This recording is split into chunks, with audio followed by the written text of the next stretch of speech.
அடியேன் ராமானுஜதாசன். அனைவருக்கும் வணக்கம். இன்னைக்கு நம்ம ஆண்டாளின் திருப்பாவையில் 7ஆம் பாசுரார்த்தம் பார்க்கலாமா? அடியேன் ஏற்கனவே சொன்ன மாதிரி ஆண்டாள் தன்னை முழுமையா ஆய்ச்சி பெண்ணா மாத்திண்டா அப்படிங்கிறதுக்கு இந்த ஒரு பாசுரமே சாட்சின்னு சொல்லலாம். என்ன சாட்சின்னு பின்னாடி பார்க்கலாம். ஆண்டாள் தன்னோட அடுத்த தோழியை எழுப்புறா. எப்படி அப்படின்னா, பேய் பெண்ணே அப்படின்னு கூப்பிடுறா.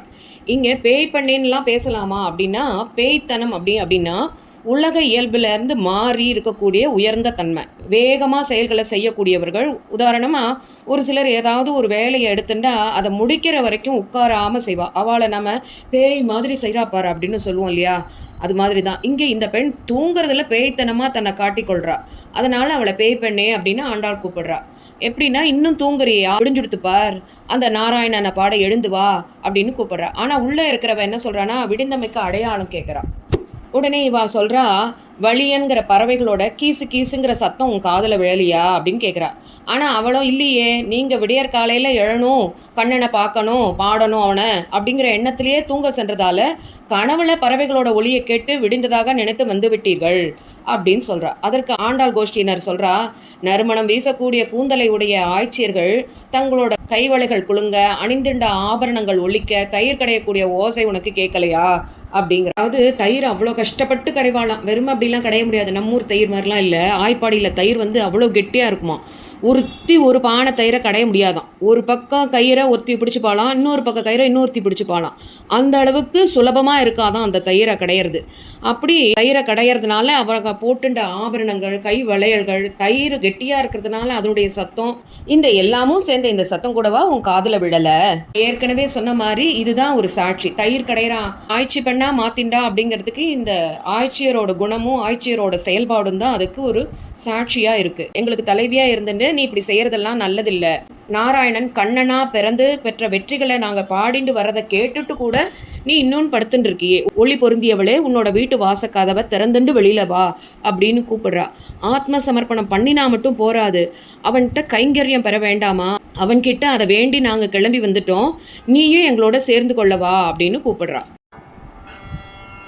கீசு கீசம் கீசு கீசம் ஆணை சாத்தம் கலந்து பேசின பேச்சரவம் கேட்டில்லையோ பேய் பெண்ணே,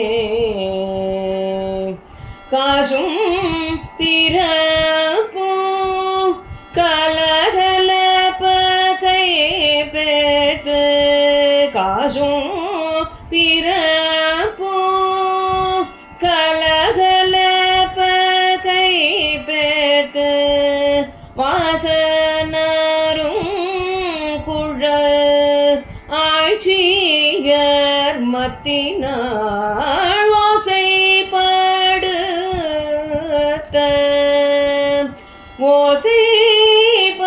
ஓசைப்படுத்த தயிரவோ கேட்டில்லையோ நாயக